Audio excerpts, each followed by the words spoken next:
اعوذ باللہ من الشیطان الرجیم بسم اللہ الرحمن الرحیم السلام علیکم ورحمۃ اللہ وبرکاتہ۔ آج میں آپ کو بہت اہم بات بتانے والا ہوں جو قرآن پاک میں اللہ نے فرمایا ہے۔ یہ ہے سورۃ الاعقاف آیت نمبر 5۔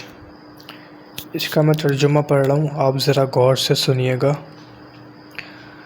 اور اس شخص سے بڑھ کر کون گمراہ ہو سکتا ہے جو اللہ کے سوا ایسے شخص کو پکارے جو اسے قیامت تک جواب ہی نہ دے اور ان کو ان کے پکارنے کی خبر تک نہ ہو۔ تو یہ دیکھ سکتے ہیں آپ، جو اللہ کے سوا کسی کو پکارتے ہیں وہ گمراہ ہیں، اور وہ قیامت تک جواب دے ہی نہیں سکتے، لیکن پھر بھی لوگ پکارتے ہیں ان لوگوں کو۔